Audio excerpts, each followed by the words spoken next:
It is Friday. It is 4 days ago, and the finish line is now in sight. The candidates enter the final weekend of a race unlike any we have ever seen, gearing up for their closing arguments. So again, watch the map and watch the message. Good morning, everybody. I'm Bill Hemmer, live here in America's newsroom. When did this start? 15 months ago? Was that right? You can remember an escalator ride a couple summers ago, something like that. Yes. Good morning, Bill. Good morning, everybody. I'm Martha McCallum. So let's take a look at where everybody is today, because it tells you quite a lot. They are all over the critical battleground states, of course. You got Donald Trump spending the day. In the morning, he starts in New Hampshire. Then he will go to Ohio, and then he will go to Pennsylvania. 3 states that would make him very happy on election night.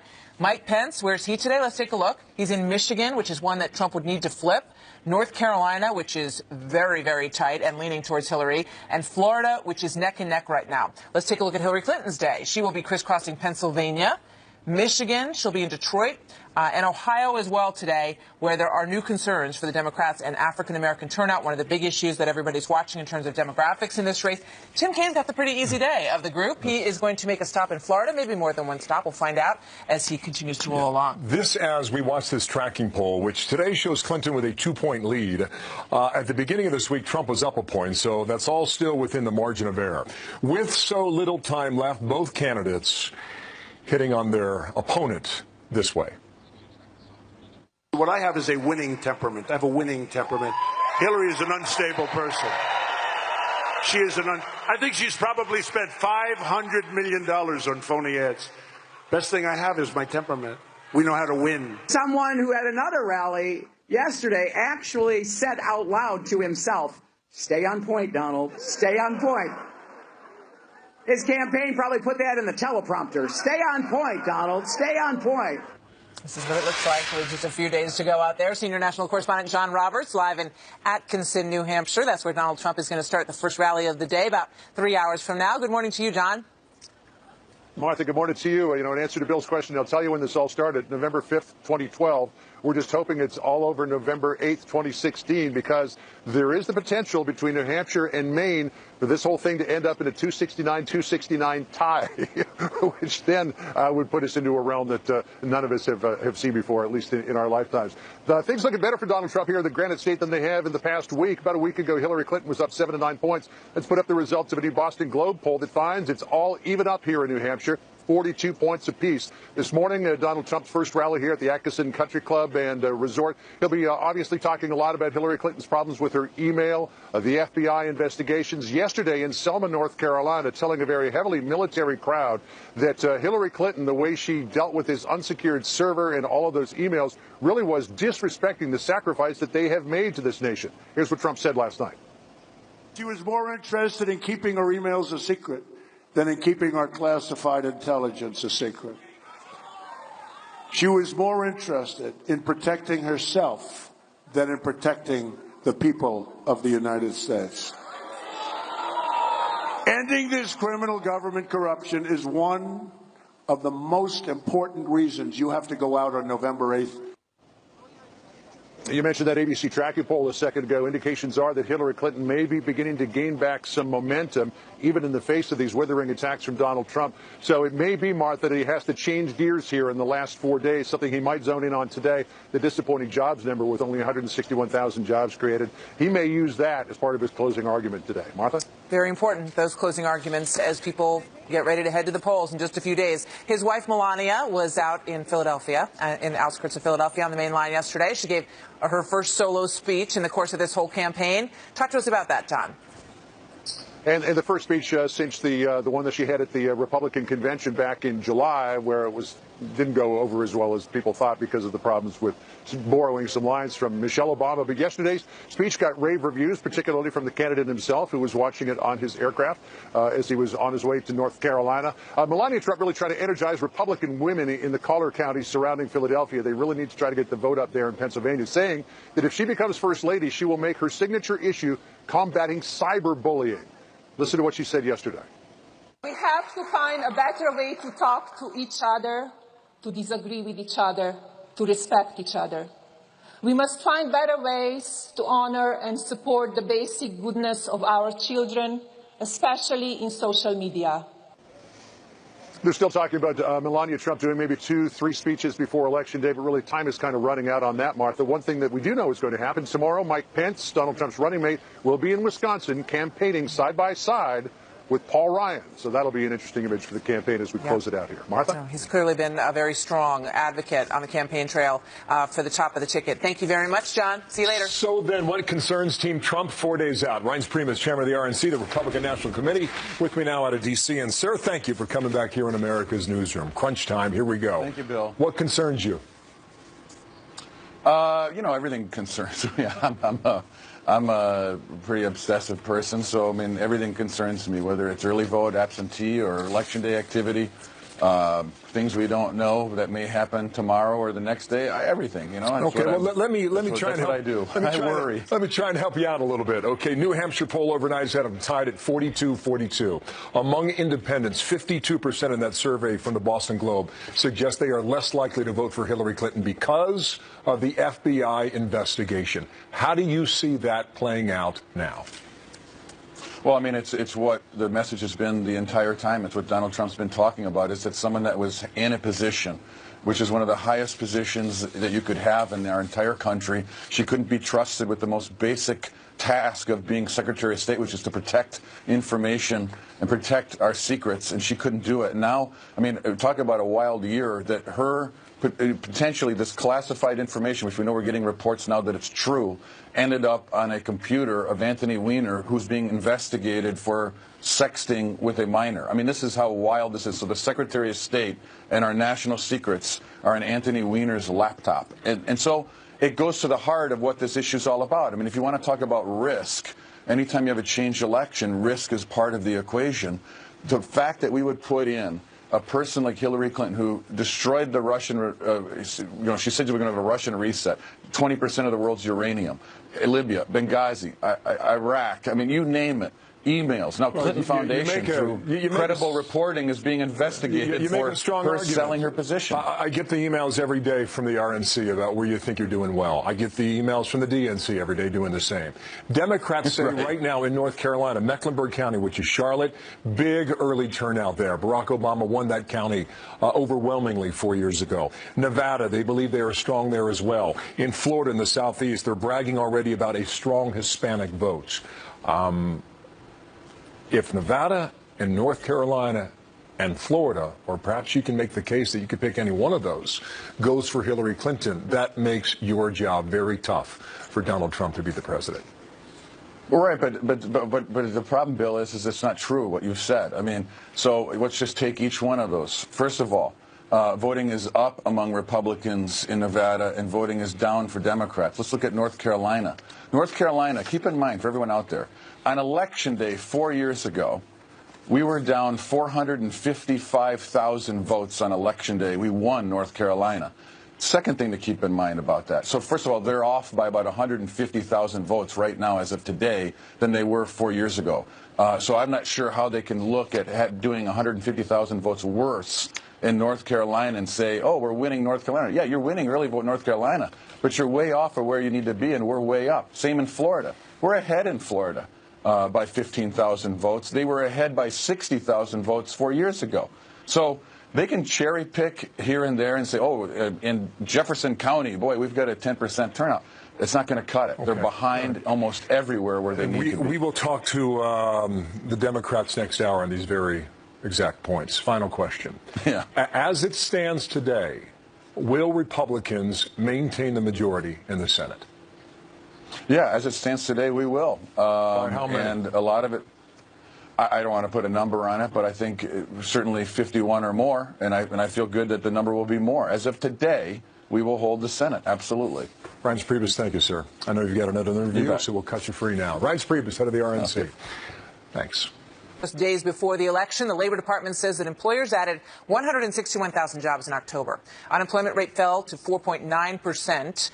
These numbers are really pretty lukewarm. 175 was the projection for the non-farm payrolls number, so it was lower than expected. Meanwhile, the real unemployment number is at 9.5% because you've got so many people who've just dropped out of the labor market.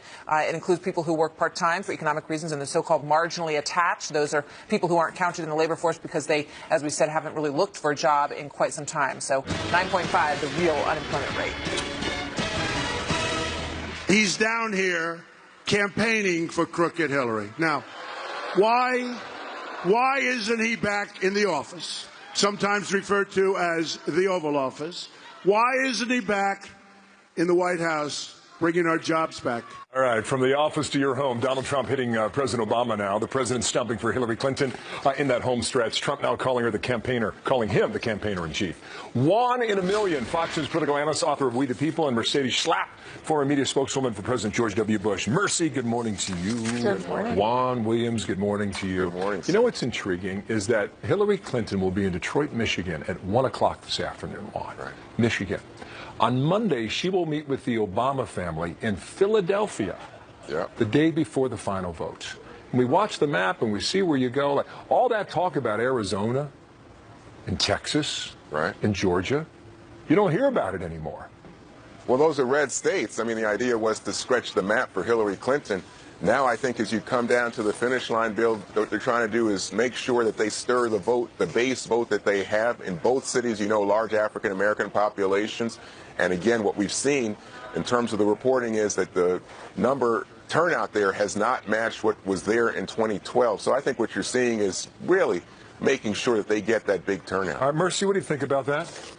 Well, you know, I think for Hillary Clinton, Obama is by far, and Michelle, the most effective surrogates that they have on the campaign trail, especially for motivating that base of the African-American community. We've seen, for example, in North Carolina that about 71,000 fewer African-Americans have voted in early voting. The enthusiasm factor is simply not there for Hillary Clinton from the African-American community. This is about rebuilding that Obama coalition, the women, the young voters, the minorities. So I think for the most part, for Hillary Clinton, you know, she's going to hone in on these battleground states, particularly in case of Michigan and Pennsylvania, which she cannot afford to lose. That's right. And that you're seeing in the polls that it's you know, tightening. Mercedes, I don't know what the story is on Wednesday. You know, if she wins, I mean, is it the women who come out and support her in suburban counties? Is it the Hispanic vote in Florida and North Carolina? Or if he wins, is it the polls that missed that silent Trump vote? Michael Moore, of all people, was on MSNBC this morning. And he said, you go home to Michigan, there are a lot of people he knows that are voting for Trump. And he reminded viewers on the day of the Democratic primary, she was up by double digits. That's right. And what happened? She lost. Bernie Sanders swept Michigan. Take that, Mercedes. No, I think this is why this election has been so unpredictable, so unconventional. There is this swell out there, this support out there for Donald Trump that I do believe is silent. I mean, I even talking to Republican friends that won't vocally say they're going to vote for Donald Trump are calling and saying, guess what? When I get into that voting booth, I cannot have Hillary Clinton as our president based on everything that we've seen from the corruption, from her corruption to the FBI probes. I mean, the list is very long. And I think, you know, for Hillary Clinton, her key is going to be in those urban communities. It's hoping to see that she can bring out the minority votes, and that's what they're counting on. And they feel very optimistic in that sense. But I think for Donald Trump, I call it organic voting. It's this movement, these thousands of people coming out, millions of people coming out in supporting him that might not say it vocally, but when they get to the voting booth, are saying we can't have another. I think that's a lot of, you know, Mercedes, I think that's a lot of wishful thinking, conspiratorial type thinking. People won't admit I'm not it. Look, conspiratorial, what people think, no way. What people think, Mercedes, is that this person, Donald Trump, is not qualified to be president, not temperamentally suited to be president. Hang on, Mercedes, I let you go on, please. But what I'm saying to you is when you hear Donald Trump engage in the kind of schoolyard bully tactics that, oh, these are stupid people running the country. President Obama is the most popular right now of any president ending his second term. And what we just saw in terms of the unemployment rate, 4.9%, Mitt Romney said he'd get it down to 6%. So lots of people have lots to say, especially this coming weekend. It's a frenzy. But I'm going to tell you the numbers are pretty clear in terms of who people think is qualified to be president. Right now, everybody's right because we don't know what the results are. Mercedes, quickly wrap it up. Well, you know, I think we got to think back to the fact that the momentum is shifting towards Trump. I think the enthusiasm factor is with Trump. And I think that there's this reality that, yes, Hillary Clinton, is she organized? Absolutely. Is she pushing this for this minority vote and this women vote to come out? Absolutely. But I think you can't just disregard the fact that there is, I think, that group of silent voters out there who could really make an impact on this race. You heard what Reince Priebus just said, right? He's worried about everything. Yeah. Gotta be worried. It's his job. I think he's worried about people who aren't silent but who are actually voting. That's what he's worried about. All right, well, we'll see you at 5 o'clock. We said see you soon. Thanks for Take care. Okay. Rip another day off the calendar. We're now 4 days to go until the presidential election, and despite some slippage, Hillary Clinton's blue wall does appear at the moment to be holding. So let's bring in Kyle Kondik, managing editor of Larry Sabato's Crystal Ball at the University of Virginia Center for Politics and the author of The Bellwether, Why Ohio Picks the President. Will that title still be true? And when this is over, we will see. That's an interesting question in and of itself at this moment, isn't it, Kyle? Good morning to you. Good to see you this morning. So when you look at this, and let's put up your latest electoral map on the screen here, you have Hillary Clinton at 293 and Donald Trump at 214, and you have only 31 toss-up states. So that looks like a pretty tough picture for Donald Trump. Is that the way you see it? Yeah, I think so. If there's one thing on that map that may be alarming to the Clinton folks now as opposed to maybe yesterday is that we've got a bunch of polls back in New Hampshire, which is a potentially important for electoral votes. And they show basically a tie, which had not been the case for much of the rest of the previous part of the cycle. However, if you're looking at small states, it looks like the state of Nevada is a state that looked a little shakier for Clinton, and polls there still show Trump leading, but the early vote looks almost identical to 2012 in terms of the partisan makeup, which I think suggests that Clinton is probably favored out there. So there are a lot of states that are shaky right now for Clinton, but I think she still has the clearer path to 270 than Trump does. Yeah. I mean, when you go through this, if you add to the states that you have in Donald Trump's category at 214 and you add 31, you get to 245 if he won every single toss-up. So then he would have to pick off either Pennsylvania or Michigan or Wisconsin or New Hampshire or some combination of both, correct? Yeah, that's right. And the other state that's really important to focus on is North Carolina. Of course, North Carolina voted for Obama in 2008, but Mitt Romney in 2012. That state also looks like it's very close. We lean it to Clinton right now, but if Trump were to win, I think he probably would carry North Carolina. And you mentioned Ohio. As we currently have it projected, this would be just the third time in 31 elections that Ohio did not vote for the winner. But I think Ohio is also very close. Hillary Clinton is going to be there with Jay-Z later today in Cleveland. Oh, well, that should do it. They're trying to maximize African American turnout in Cleveland, and I don't think that Ohio is necessarily in the bag for Trump either. So there's a lot of fluid things going on. So when you dig into the crystal ball, which I did this morning, and you go into what you call the preponderance of polls, which is a look at who's been leading in each state in the period from September the 1st until the election. And you go back historically and you look at prior elections. Basically, the person who leads in each of those states over that time wins that state with extremely few exceptions, right?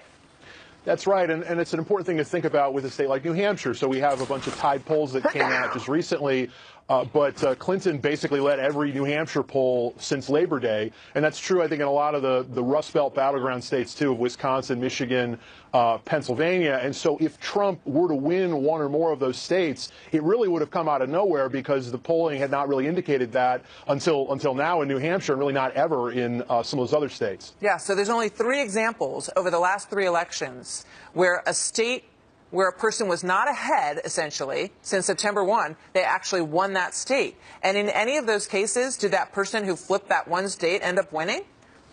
Obama, one of those instances is Florida in 2012, right. But Obama could have won without Florida in 2012, but it got him up to 332 electoral votes, which was a bigger victory than I think a lot of people thought going into Election Day on 2012. George W. Bush or John Kerry ended up very narrowly carrying Wisconsin in 2004, but of course Kerry ended up losing the election anyway. So again, if Trump were to come back and win, say, a New Hampshire after trailing in almost all of the polls the whole cycle, it would be, historically a little bit different than what we're used to, but also not impossible. So is there anything, everyone watches this thing and says it's like nothing that any of us have ever seen before. So is there a part of you that says, yeah, that's true?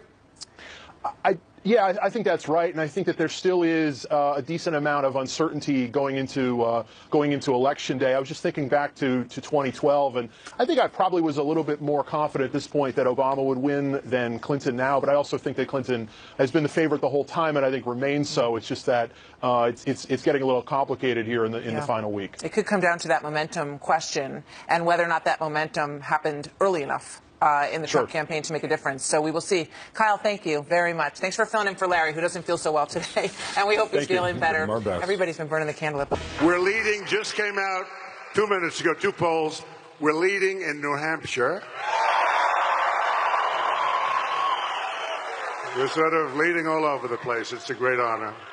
There's Donald Trump talking about the polls, final days of the campaign. Jason Miller, Senior Communications Advisor for the Trump team, with us here in studio. And nice to see you. I'm going to put the map in motion, and we'll see if you agree or disagree or where, depending on where you go for votes. Okay, now here's the total, 270 of what you need. She's at 201, he's at 164. So let's just see right now about this blue wall for Hillary Clinton. It's Wisconsin, it's Michigan, it's Pennsylvania. If she goes there, she's at 247, Jason, and then is it Florida? That would give her the presidency. Is it Virginia in connection with maybe a Colorado? That would put her at 269. Does she pick up a Florida? That puts her easily over 270. The point is, she has a number of paths.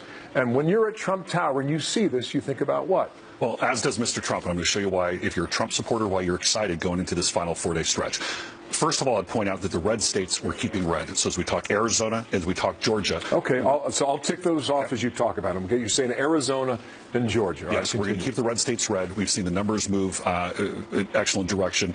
Early voting and absentees are looking very good. Mr. Trump's doing everything that he needs to in those states. So our primary pathways, we talk about how we're going to get there. Yeah. We talk about the key swing states of Florida, North Carolina, and Ohio. All right, let me just tick those, okay? So Ohio, Florida, and North Carolina. Yep. And right now, Jason, you're at 253. You're still behind. So the other state that I'd point to, and Mr. Trump really isn't getting enough credit as he should for this one, the state of Iowa, a state that's gone blue the last couple of cycles. But Mr. Trump, we're very confident. New polling out today showing that Mr. Trump is up by 3 points in Iowa. We feel very good. Okay, now you're at 259. The numbers. Where does your argument go next? The state of Nevada, we're going to be back to this weekend. Early numbers look very good for Mr. Trump. We're ahead of the pace for where the ticket was 4 years ago. Internal polling, external polling, all looking good. Even when your rival networks had a poll out this week showing Mr. Trump ahead by 6 points in Nevada. Okay, well, you know Democrats are bragging about Clark County, okay? Well, they feel really good in Nevada, but okay, I'll give that to you, and now you're at 265. Where else do you go? The state of Maine, which actually splits up their electoral votes based on the congressional district. We're confident that we're going to get the electoral vote coming out of Maine's 2nd congressional district. Which is in the north. Yep. So largely rural. So that would be one electoral. So now you're at 266. Now we're at 266. This is where the fun starts. And this is where, if you look at where Mr. Trump's campaign is now, as opposed to where we were 2 weeks ago, we're in very good shape. We're very optimistic. We talk about this blue wall. Let's first and foremost, let's go. Now we need to talk about one state. I think Mr. Trump will do well and power through and get a whole bunch of wins here. But what we need to show are a number of pathways, and this is where it's grown. Look at the state of New Hampshire, 4 electoral votes. We believe that yesterday 3 new polls. Can I show you something? Yep. All right, New Hampshire. This is what we got overnight. Boston Globe. He leads by 0.4% in that poll. You put all the polls together, flip it one time, guys, for the real clear average in New Hampshire. Trump's up 1.5 points. That's the case you're making now, correct? The blue wall is crumbling, and it starts right there in New Hampshire. We're going to see in the Eastern time zone these returns coming in. Mr. Trump will be in New Hampshire. I believe we're going to be there 3 more times today, and then 2 more times before the election. You talk about New Hampshire. That's one pathway. A couple other states I'll point to. The state of Colorado. We show the race as being a dead heat. Colorado is now a mail-in only state, similar to Washington in the state. Not entirely, but largely. Almost entirely. You can still go show up on election day and turn yours in. So there is time for people to go and deliver. Let me just show our viewers in Colorado what we're seeing, okay? In Colorado, if this is right, not a whole lot of polling out of the Rocky Mountain State. 39 Clinton, 39 Trump. Put all the averages together for Colorado. Again, not a lot of polling, but she would have the edge based on what we're seeing so far. Just shy of 43%. But it's tight. We're showing it a dead heat race. In the top 10 counties in the state, of 7 out of those 10 counties, the Republican ballots return are higher than the average for the others, for Democrats and for independents. So we're seeing the growth there, especially over the past 4 or 5 days, ever since her bombshell scandal last week. Colorado's really picked up for ballots returned. Let me stay out west for one moment. One other state. The state of New Mexico. This is a state that has solidly been described as being blue. We show it as us being slightly ahead. I believe Mr. Trump is going to win the state of New Mexico, and this is one that Democrats, I think, fell asleep on. And don't just listen to me. Hillary Clinton is back on TV advertising New Mexico because they're worried that they're going to lose it. Okay, now we've got Democrats coming up in 30 minutes, okay, but you're talking Colorado, which would put you well over 270, okay, if that scenario plays out. But what they're going to argue in 30 minutes is that North Carolina is looking very good for them. Charlotte, Raleigh, if you lose North Carolina, that's just one state now, Jason. You're back below the mark, even if we're giving you the edge in every argument you're making right now. Let me tell you why we're excited, because now that we have a number of different pathways. Look at the state of Pennsylvania, which is largely election day only voting. Mr. Trump will be there today. He'll be there 2 more times before the polls close on Tuesday. This is a state where, again, don't just listen to what we're saying. The fact that the Clintons are doing their election eve party with the Obamas, with everybody in Philadelphia, they're worried about the state of Pennsylvania. We believe that we can beat her in Pennsylvania on election day. And if we do that, even if your Democratic strategist coming on makes the case that maybe one of these states that can pick away, if Mr. Trump wins Pennsylvania, he's the president of the United States. You're in Manchester, New Hampshire on Monday night, the site of the first primary victory, and she has chosen Philly. Jason, thanks for coming in today. From the Trump team, we'll see who's right. Thank you, Jason. Thank you. All right, Martha. Count them, just 4 days to go now until America picks a new president of the United States. How about that? Candidates are fanning out. They're across the country, working very hard in these final days in those battleground states. The newest polls show this race, guess what? It's too close to call. Too close to call. We're going to hear quite a bit of that, I think, on Tuesday night. Waiting for this state, waiting for that state, too close to call. It's going to be fascinating. So welcome, everybody. Hour 2 now of America's Newsroom. I'm Martha McCallum. And I'm Bill Hemmer on a Friday. Good morning. Donald Trump closing in on Hillary Clinton in some of these battleground matchups. Here is today's national tracking poll from ABC News. We watch it every day. It's been tight all week. Hillary Clinton leading by 2 at 47 to 45%. And now for both of them, the closing arguments are underway. When I look at these great admirals and these great generals and these great Medal of Honor recipients behind me, to think of her being their boss? I don't think so. The presidency doesn't change you who you are. It reveals who you are. I think it's fair to say that my opponent has already revealed who he is. So let's bring in Chris Wallace, who's already revealed who he is as the anchor of Fox News Sunday. I hope not. If you're in New York, it means we're getting pretty close. That's true. Welcome. I don't spend any extra time here. Can I just say something about those 2 bites? And it's why I think so many people want this race to be over. If you believe what they're saying about each other, this is a choice between a crook and a creep. And you didn't see anything about issues, anything about how this person is going to make America better, what their plans are on the economy or national security or health care or education. It's a very dispiriting campaign. Yeah, I mean, it's true. And when you look at this and you talk to people out there, you hear so much of that. So whoever wins this race is going to have a lot on their plate because they're going to have to try to mend this country in a way that I don't think we've seen in a long time. And you've been covering campaigns for a long time, as most of us have. But you know, when I go back about 100 years okay, before maybe you a little do. bit more. But when you look at this, and I asked the Brain Room to pull up some information on, have we ever been in this situation where the person who has been ahead, really the whole way through, ends up losing? And the only time it's happened is 1980, where they were this close. Talk to me about how this race feels to you at this moment based on what you've seen in the past. Well, it doesn't feel like 1980 yet, and I was there in 1980. I was covering Reagan against Carter, and people were very unhappy with Carter, and the economy was in shambles. But he was still ahead. The Iranian hostages, but he was still ahead. But then they had that debate 1 week beforehand, and when people were satisfied that Ronald Reagan could be president, and he did the there you go again thing, it just flipped. And you could tell the day after the debate that the country had flipped and it was going very much to Reagan. I don't feel that this time. Clearly it's tightening, but there isn't that kind of tidal wave, and there still are a lot of doubts about Donald Trump, as there continue to be about Hillary Clinton. It's tightening, and he could could win, but I will say it's going to be a tough path. He's got about one path to 270 electoral votes. Everything's got to go right for him. She's got several paths. I see. He's got to be perfect plus. Right. Absolutely perfect on the toss-ups, and then plus something that he feels away from her. He's got to flip a traditionally Democratic state. Exactly. I'm interested in the vice presidents a little bit. You know, we all know it's not about the vice presidents, but when you look at these two individuals, Mike Pence has served to kind of stabilize in some ways Donald Trump. They've been using him a lot. He's in 3 states today. Tim Kaine only making 1 stop in the state of Florida. What, if any, has the impact been of this ticket, of these 2 tickets together, do you see? I think Pence has been much more important to Trump than Kaine has been to Clinton, because there are a lot of traditional Republicans who have concerns about Trump. We certainly know that, and they're slowly coming back, which is one of the reasons this race is tightening.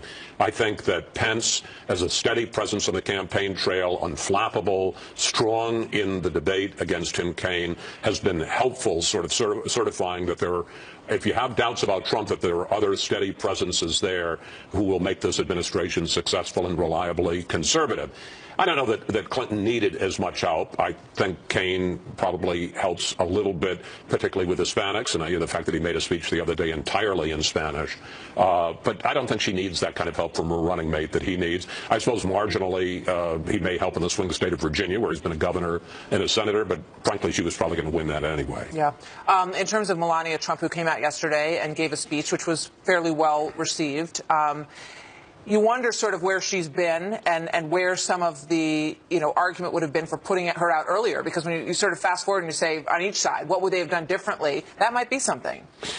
Yeah, but I got to say, I have a kind of a mixed reaction to Melania Trump's speech. I think she did great. I think she's an impressive woman, and she made an impressive speech. But the subject, and it's obviously what she believes in, which is cyberbullying and civility, you sort of say, is she making that speech absolutely. I was doing for Trump? 2 o'clock show yesterday when she was doing it, and that was one of the first things that we said when we watched it. It's uncomfortable to hear her talk about bullying online when we've seen all these examples happen. I think if she had added even one line that said, and I've dealt with this at home, Well, I'm not sure that would have been such a good thing. No, but I mean, she has, and she's been very open about the fact that she has spoken to her husband about tweeting, and that, she thinks it's better off when he doesn't get near Twitter or respond to things or retweet, as she said in one interview. I think she could have kind of poked a hole in that criticism quite easily yesterday, but she does come across as very sincere, and she's an immigrant who tells her own story about how she came here legally, which I think may have served him well if they had used her a little bit more earlier on. I agree.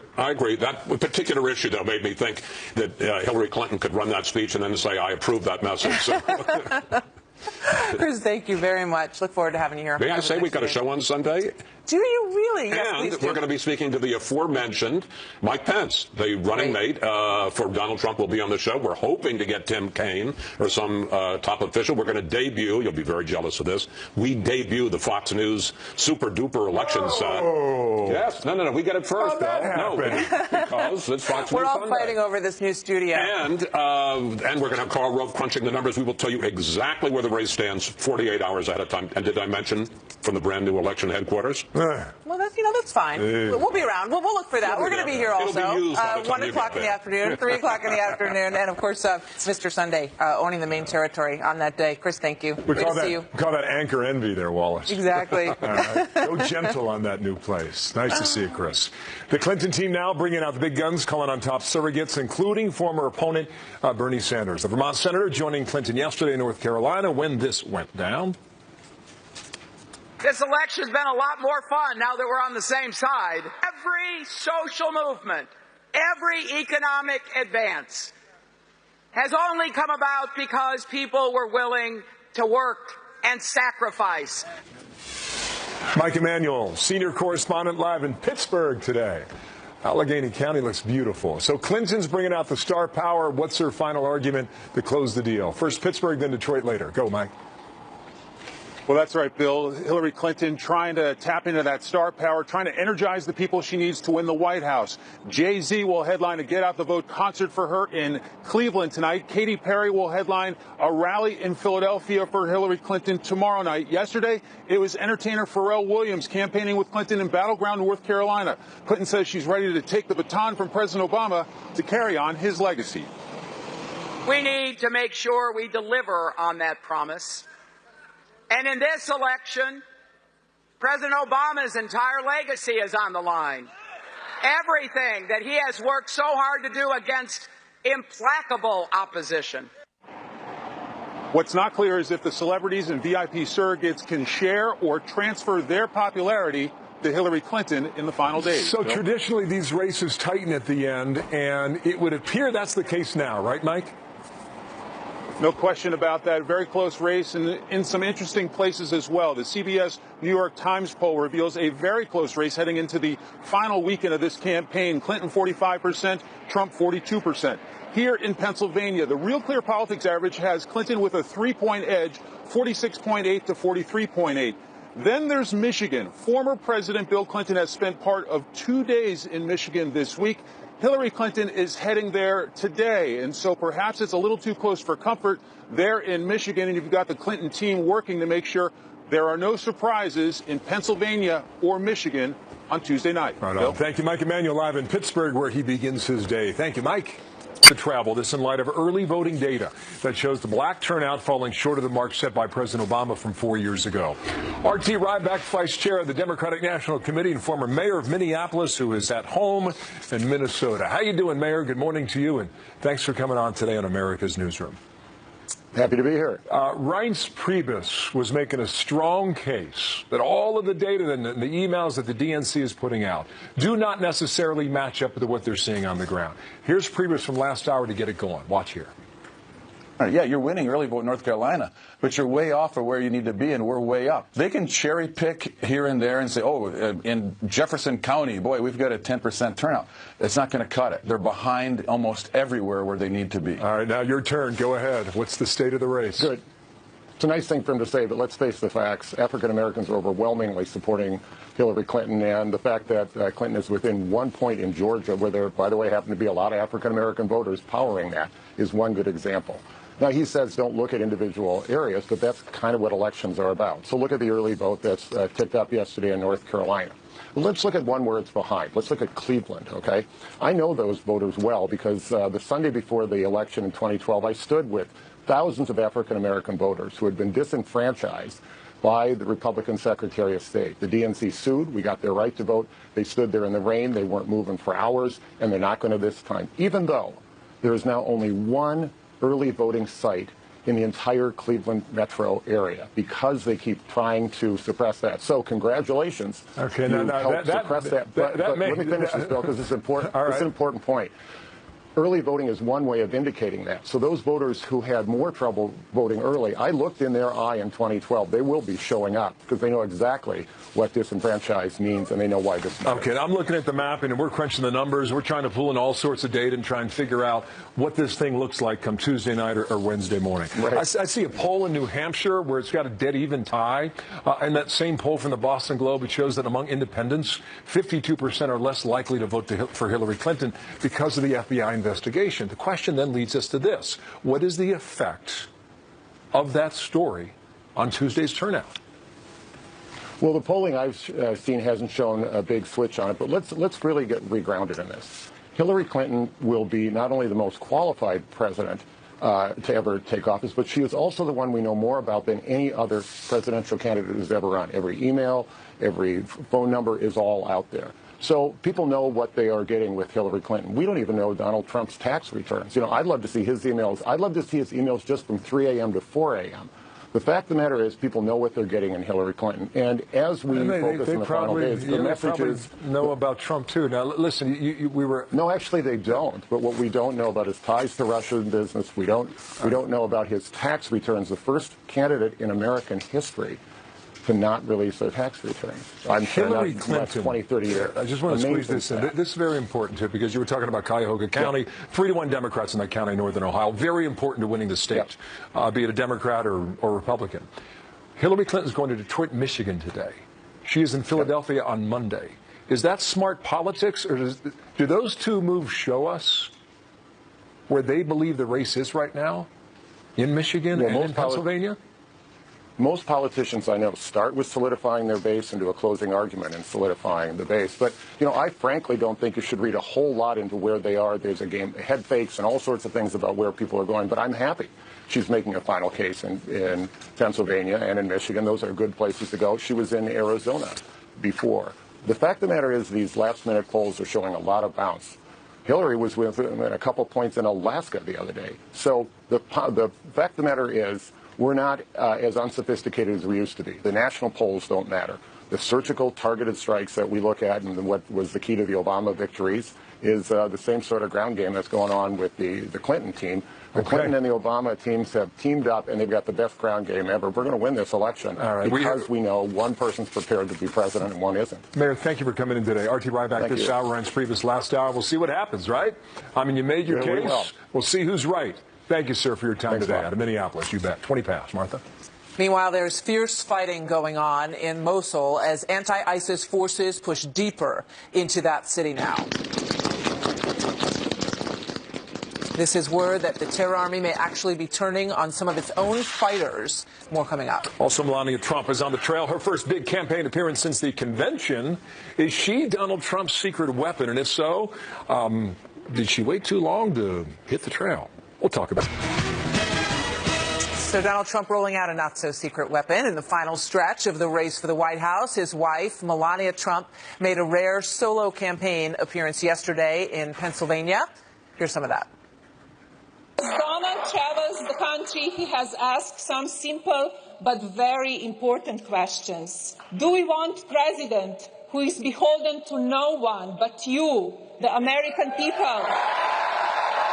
Tony Zag is a Republican strategist. Julie Roginski is a Democratic strategist, and both are Fox News contributors. Hi, guys. Hi. Good to see you. So let me start with you, Julie. How do you think she did yesterday? I thought she did well. I think the topic is a little not self-aware. I think talking about internet bullying when her husband has maybe not been the best actor in that issue, and she herself has not been a great actor in that issue with respect to a reporter named Julia Yaffe who wrote a profile of her that she considered to be unfair, and she, when asked about why trolls were trolling Julia Yaffe, said she brought it on herself. So, I'm not sure that the Trumps, both of them, are great messengers on this issue, but it is an important topic. I wish people would take it more seriously. They've lived the attacks on both sides and have fought back. Maybe there are some things that they might regret about the way they did that, but I think it's a pretty serious issue in the country, especially when it comes to teenagers, and she was talking primarily about her son. And I agree with you that it was a little bit sort of, we're going there when she started doing that, given what we've seen coming out of the Twitter feeds at the Trump Tower from time to time. But how do you think was she effective? And I guess my biggest question, Tony, is will they, if this doesn't go the way that they would like it to go, will they regret not bringing her out there more and earlier? I, for one, have always believed Melania should have been on the campaign trail earlier. I think she is extraordinarily effective and a very sympathetic character in telling the personal side of Donald Trump, who is a celebrity in many regards. And people sometimes draw their own conclusions. But when you see the family side, as we saw with the kids during the convention, it really does give a much more positive aspect. I think what Melania, frankly, didn't want to do is put herself in the middle of this entire campaign, which has been largely negative toward her husband from the left. And look, she's been very honest. She has a son who's 10 years old. That's her priority. I understand that. Not every political spouse goes into the arena as fiercely as a warrior. But she's coming in at the exact right time and in the exact right place. This whole Women for Trump effort is targeting areas like suburban Philadelphia, Montgomery, the Ring counties, Delaware, Chester, Bucks, because this is where you have to convince enough women to support Donald Trump, and then, therefore, you have a larger chance to win the state. Look at Ohio, where now the recent polling shows a lot of women are supporting Donald Trump almost equally. I do think that it makes a difference. I mean, I know women who live in these suburbs who are on the fence, and I think when they do see the family, it does have meaning to them. And, Melania Trump, I think you see her at first, and she's sort of intimidating. She's so beautiful and, supermodel and everything. But when she speaks, she's very sincere. And she talks about her feelings for the country. She said, I came to America, but that wasn't enough for me. I wanted to be an American. And I thought that was very powerful. I think she's got a fantastic personal story. I agree largely with everything that Tony said. She is a huge asset, as is Ivanka. Look, Hillary Clinton's firewall in this election is white, college-educated women. She's up by 27 points. Romney won that same demographic by 6. And so in order for Donald Trump to win, he's got to get those people on his side. Melania is a great example of that. Ivanka's a great example of that. I don't for the life of me understand why they didn't went after more. I completely agree. Now let's turn to a woman who has very much embraced the role of being at the heart and center of politics, and that's Huma Abedin, who I think everybody has some sympathy for. I mean, what what a couple of years it's been for this woman. She has been through quite a bit. She was basically in hiding over the last several days that it came out. You know, I mean, you couldn't write the twist to this story that the thousands and thousands of emails that they found were on a laptop that was used by Anthony Weiner, I think someone whose behavior is despicable and who is still being investigated by the FBI. So she made an appearance last night. She did come out at a fundraiser in Washington, D.C. I think we have some video of that. But, you know, Tony, you suggest that there's more to the next shoe to drop in the Huma Abedin story, perhaps. There's absolutely no doubt, Martha. If you look at the fact that the FBI is already dismissing this idea that most of these emails are duplicates, a lot of these emails are brand new information, according to reading the tea leaves coming out from the FBI. Huma Abedin has been at the intersection of Clinton Inc. and Clinton World. She worked at the State Department and the Foundation at one point simultaneously. So three things are going to happen ultimately with this investigation. And yes, on a human level, I sympathize, but these are choices she made to blindly align herself with Hillary Clinton and potentially the detriment of her own family, particularly her son, her 6-year-old son. She could either basically get away with it, which is doubtful. She could either cooperate with the state, which I think is probably the most damning of all opportunities because she doesn't want to protect her family. I mean, there's nobody who knows more about what goes on in Clinton world than Huma Abedin, and there's no doubt that they would want to speak to her. Correct. Or she falls on the sword, which I don't see her necessarily having the interest in doing. And Hillary's been treating her, I think, rather shabbily. She calls her a staffer now. I mean, Huma Abedin, anybody who understands her role in Clinton world, is hardly just a staffer. She's the vice chair, actually, of the Clinton campaign. You know, I think it's really unfair to say that Huma Abedin's child is somehow there's a detriment because of Hillary Clinton. There's a detriment because his father is, I can't say words that I would want to describe his father on national television, but the reality is his father is somebody who put him in a horrible situation, was lying in bed with him while texting with a 15-year-old girl.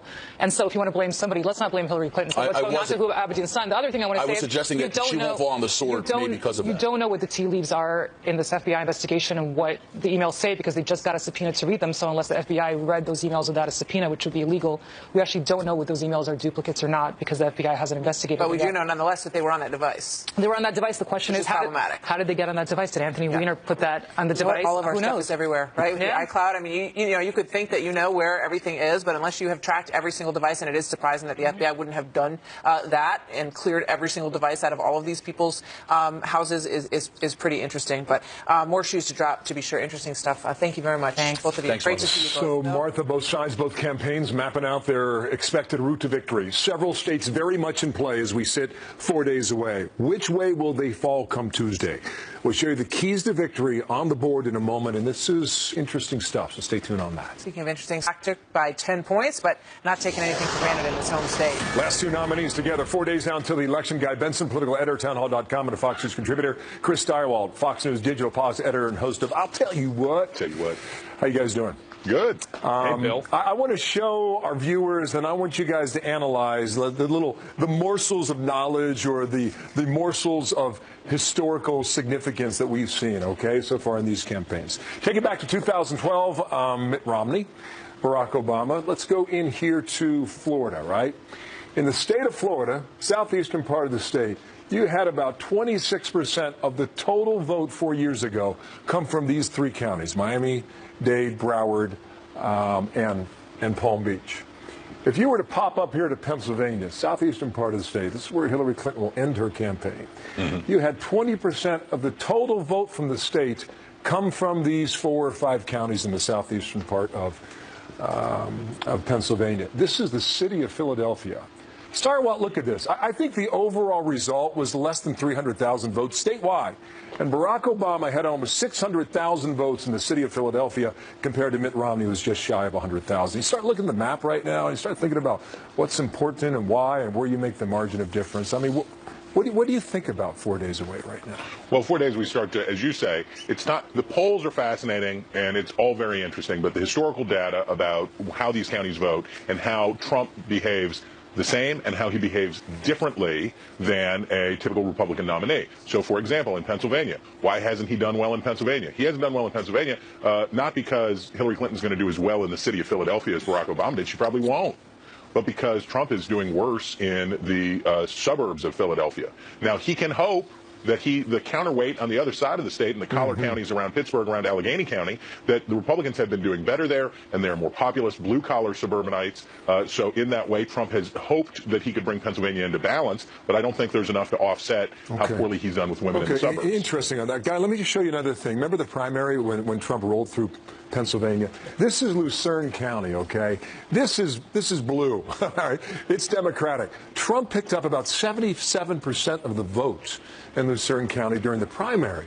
I'll take you over to Washington County, the southwest of Pittsburgh, and this is, here's Starwald there. Romney got 57% of the vote in that county. This is energy, it is coal, it is steel, it is blue collar, and you think about whether or not these counties can flip a little bit. Guy, go ahead and riff on that. Then I'll show you another example. Yeah, well, I think that's right, Bill, because Donald Trump can appeal to a different type of voter than Mitt Romney did, particularly these sort of blue-collar Reagan Democrats that we hear so much about. I think what's interesting, because you were showing Philadelphia earlier, there's a reason why Hillary Clinton and her running mate and Barack Obama and Michelle Obama and Bill Clinton are all going to be in Pennsylvania on Monday. They are closing the deal, or they're trying to at least, in the Philadelphia area, in that media market. I think it's because, A, there's no early voting in Pennsylvania, so they want that sort of that wave to crest on Monday into Tuesday of enthusiasm.